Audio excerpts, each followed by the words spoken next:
Hi, I'm Zibby Owens, and I am the host of this podcast, Moms Don't Have Time to Read Books. I am also a newly minted USA Today bestselling author of the novel Blank. I've created a whole community of book lovers around this podcast, a publishing company, reading retreats, a bookstore, and more. Learn more at zibbymedia.com or follow me on social at Zibby Owens or join the community at Zibby Readers. Emily Giffin is the author of The Summer Pact.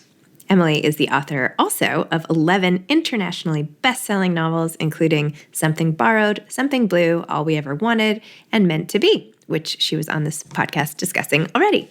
Emily lives in Atlanta with her family and 2 dogs. Welcome, Emily. Thank you so much for coming back on Moms Don't Have Time to Read Books to discuss The Summer Pact. Congratulations. Thank you, Zibby. It's good to be back with you.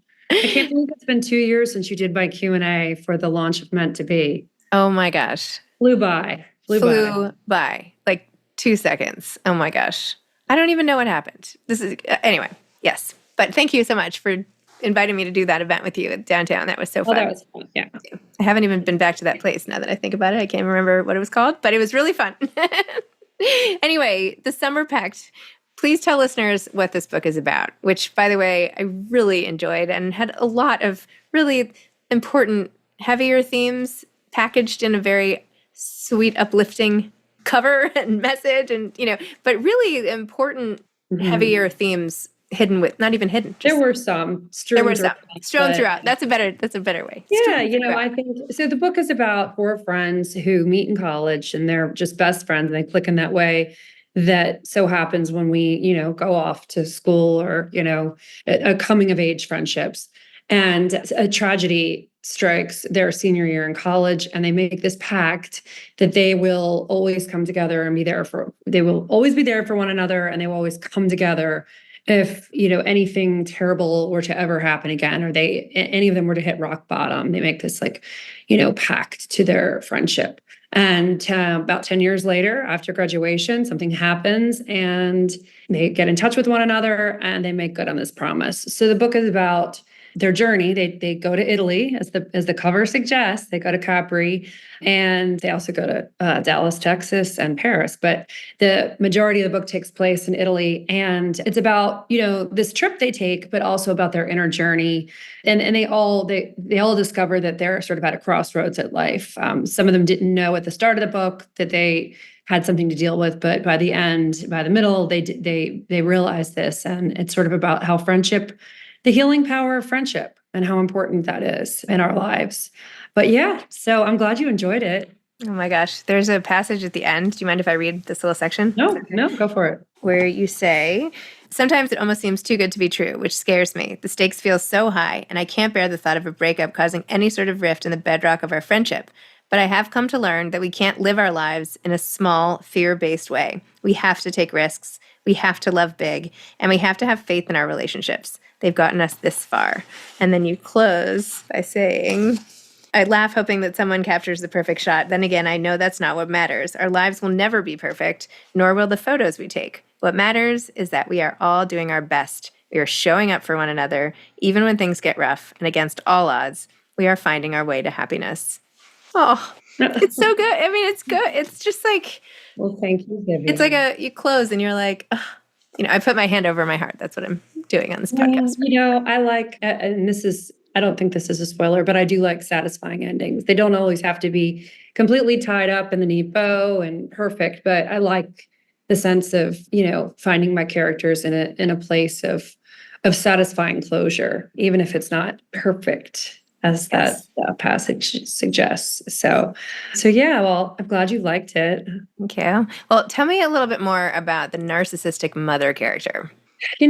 Somewhere along the way of the last few years, narcissism showed up in my algorithm.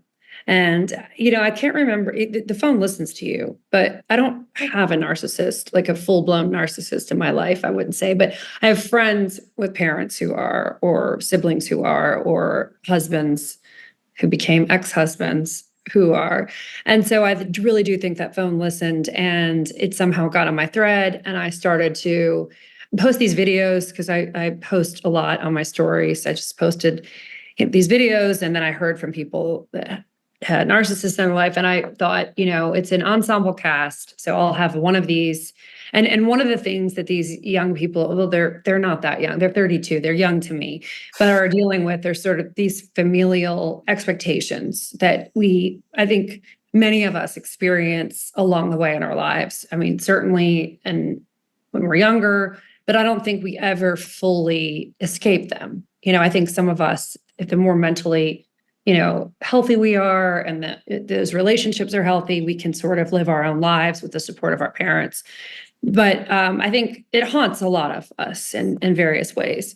And so I thought it would be interesting, given how many people have this thread in their lives, to have one of them with a narcissistic mother, which I think, from my observations, is the most painful. It's the most painful, for some reason, when the mother, at least in my limited purview, when your mother is a narcissist, because I think, although maybe equally painful for your father to be one, there's this societal expectation that your mother is going to be nurturing and maternal and loving and there for you.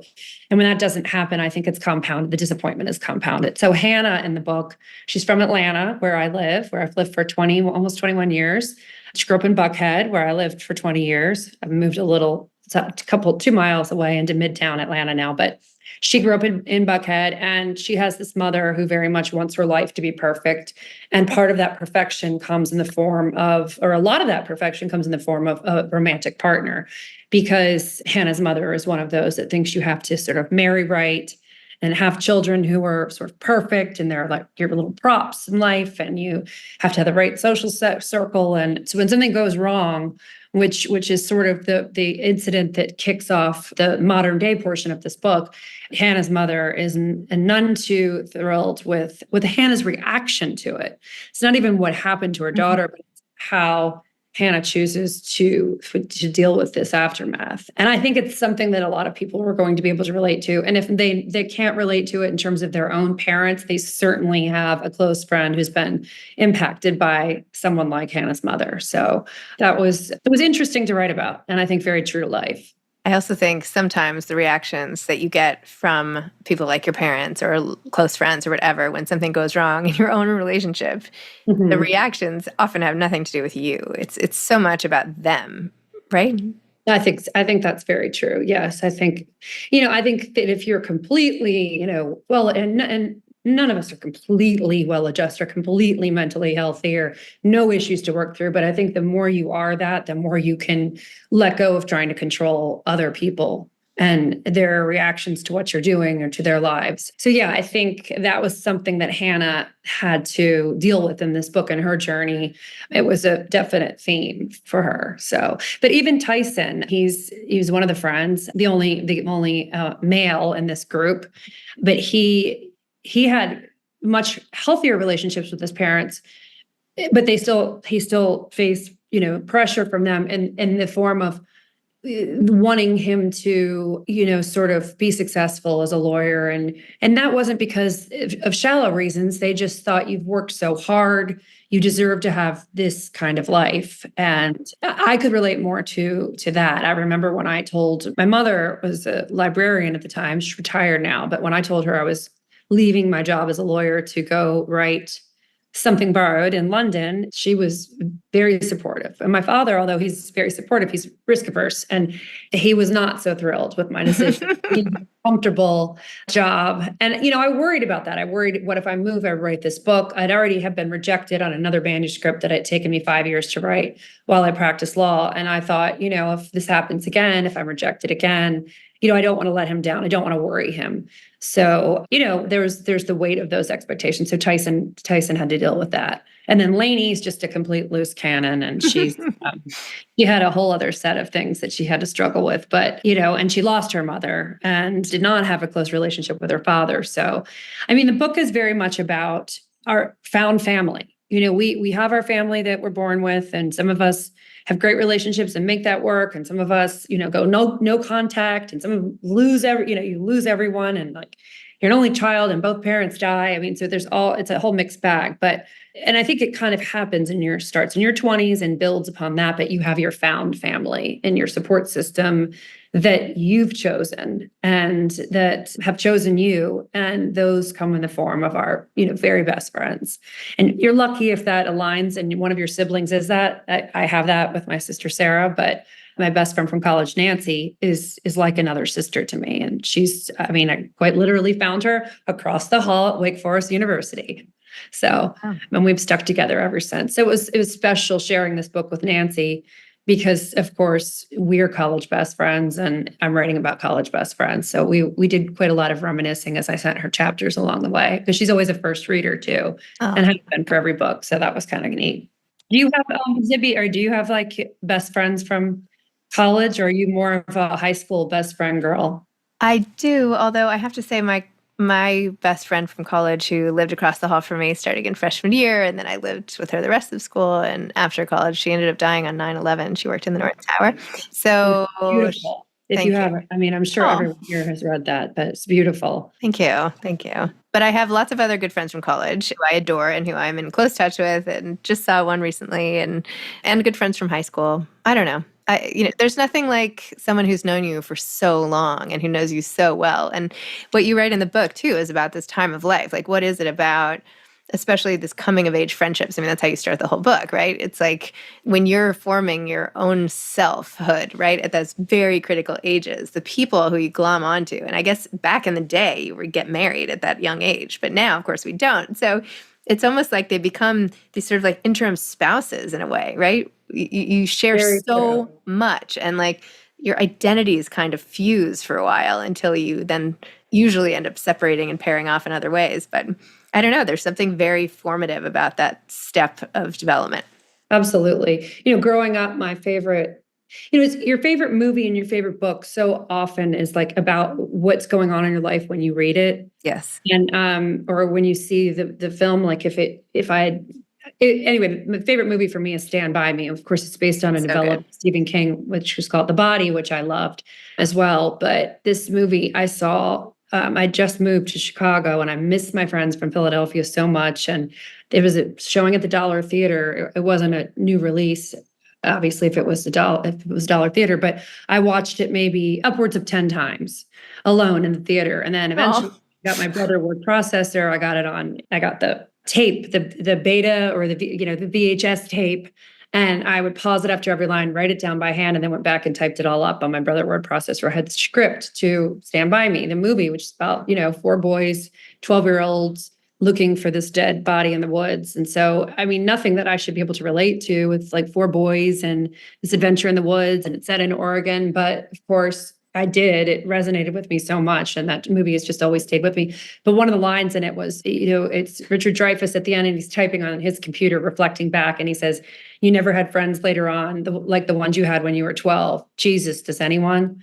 Mm-hmm. And that I actually quote from that line. I quote, like, I had my characters in my book are watching that movie after the tragedy happens and reflecting on that quote. So yeah, it's for the characters in Stand By Me, it was age 12. And for my characters, it happened, a bit later. But it's that time when you sort of lose your innocence and something happens to really like permanently change you and, just sort of propel you into this reality that you didn't have to face before. And that's kind of, what the Summer Pact is about. But it's also, I tried to write a lot about, there's a lot of humorous scenes in it. And I tried to have like, light moments as well, because as you know, when you're going through something, laughter sometimes, it's such a cliche, but it really is the best medicine. And I think that's really what helped bring Hannah out of it, to have Lainey's humor, especially. She was just sort of the comic relief in all of this. And I think it's nice for a friend group to have a Lainey who sort of, brings levity and perspective. Well, she also brought quite a bit of drama.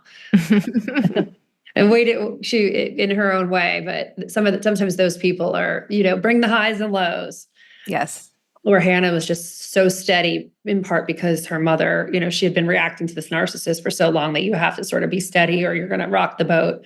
So yeah. And the mix of personalities, I think, is so fun to write about, because you are one person sometimes with one friend and you're another way with another friend. And then other people are just very consistent with who they are, Yes. throughout. And so there was a little bit of that analysis in the book as well. But I just love relationships, Zibby. I mean, I love all aspects of our friendships and the layers that come with, romantic relationships and friendships and, parents and children and siblings and all, and just every facet of relationships, I think is just so fun to explore. And I just can't wait for people to meet these characters because, you write them. I've been with them for 2 years and only a handful of people know who they are, which is, and I just, there's something about a lot of people think of pub dates. Some authors think of pub dates in terms of, this nerve wracking, you got to go out and to go on a book tour and what are your sales look like? And I think I have had that approach in the past to some of the books that I've released, but for this one, it's very much like meet my people, Oh, meet my people. So I really can't wait to hear from people about that. so was it the characters that came to you first, or the plot?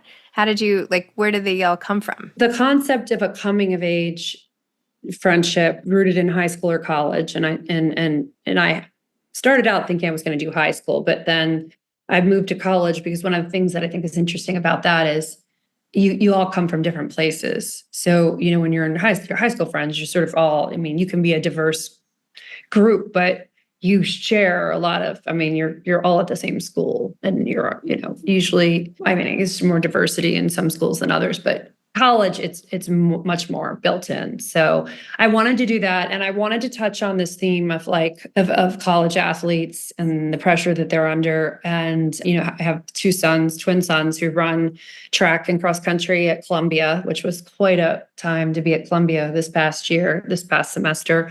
We could do a whole podcast about that. But I think that young people in general, people at all ages, but they put so much pressure on themselves to be perfect, to be successful, to collect achievements and climb the ladder of success. And it's so damaging to our mental health to view life that way. And I had a moment with my daughter. So I have 3 children. My sons are very, high achieving. They, they're obviously at Columbia. They're running at a high level. They're very academic. And they just sort of always have been. And my daughter is less academic. She's dyslexic. She's more of a leader in school. She's in student government. She's had conferences where teachers have said to me, she's one of my favorite students I've ever taught. Now, my boys got a lot of praise along the way at teacher conferences, a lot of, they're incredible students, but I don't remember anyone ever saying they're my favorite kid I ever taught. So, she's her own person, but she went through a period of comparing herself to her brothers and feeling, I think, just inadequate. And I had to sit her down and really have this heart to heart and just remind her, we aren't the sum of our accomplishments. We aren't. You don't take a person and then, you add up everything they've done, how much money they've made, how many weeks were they on the bestseller list, or did their book not even ever get published, or, how many albums did they sell, or did their marriage last, or did they get a divorce? I mean, all these different metrics of success. That's not who you are. I mean, it's a part of your life and it's important to chase your dreams, but you are the sum of your relationships. You are, Harriet is the girl who she's always cold and always wears 4 sweatshirts. But if she goes to soccer practice and someone else is cold, she'll give the sweatshirt to them. She's also the one that she's in, as I said, student government, but she's the one that'd be like, this is the way it's going to be, lay down the law. She doesn't care if people like her, but she wants the performance to be right. So she's got these wonderful skills and none of them have to do with her GPA, she was doing much better now. This was the 8th grade when we talked about this, and she's, doing much better right now. But these characters in my book and in other books that I've written in the past have to it's a theme that I feel compelled to explore because I think it's so important today, especially with the layer of social media and what you're presenting to the world and how you feel about your marriage compared to someone else's marriage, and your children compared to someone else's children. And these children are going to this college, and these, my child has, been rejected, but all of that, it's not who we are. I mean, and it's, speaking of algorithms, they must hear me saying, think my phone must be listening right now, because this Steve Jobs quote keeps coming around to me where he says, it talks about, doesn't matter how expensive your car is or this and that. And I haven't read his autobiography, but my understanding is that he sort of on his deathbed had this, he sort of talked about, obviously one of the most successful entrepreneurs in the world, but he had a troubled relationship with his daughter. And in the end, that's what he focused on. And that's what he felt was missing in his life. And I think that if he could go back, he would have probably done things differently. So I know I know it kind of went off on a tangent, but it's so important to the character Summer. So Summer's actually a person, the Summer Pact. The book takes place in the summer, but that's her name. But it was very an important aspect to her college experience, this like quest for absolute perfection and for the highest level of achievement, which isn't what makes us who we are, and it's not what makes us lovable and worthy of love at all. So I don't write with messages in mind, but it's one that I think is in this book, and I hope people, particularly young people, take away when they read it. Yes, 100%. I have like 1,000 thoughts to everything you were saying. Yeah, and as I'm saying some of these things, there's some parallels in my life and your life where I'm thinking we could do a whole nother sit down.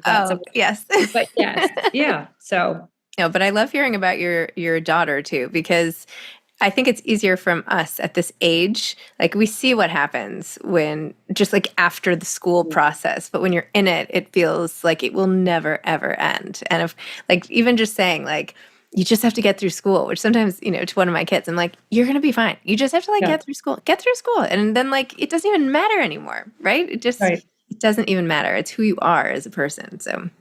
Right. It's such a small part. I mean, no one goes around asking your GPA, right? When you're walking around in the world. And some of the most successful people didn't do school well, and vice. It just, and it breaks my heart to see, kids, young people, just putting all of this pressure on themselves and feeling so bad about who they are because of the admissions decision of a college that they probably wouldn't even be happy at in the first place, where their husband or their new best friend, hopefully not husband, it's a little young to meet your husband in college, but it happens. But where your people who are going to make you happy for the next 70 years of your life are waiting to be discovered by you. And they're just there. And this decision by this admissions counselor to say, nope, you can't come here, will lead you to those people. And I really do believe in that. I do believe in that sort of that sort of fate and that sort of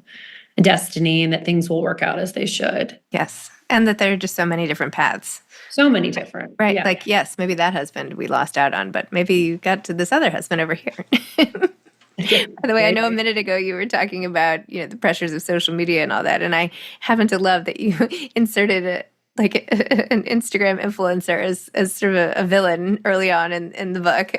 You had to. She's sort of a harmless villain. I mean, she's not totally harmless, of course. But, I think some of those people are just caricatures of themselves. They're just like Saturday Night Live skits. And I think it's hilarious that some of those influencers, they think they're posting to influence us, but really so many people follow them to sort of because they're caricatures. It's like they're amused by it. They can't wait to see the next entertainment.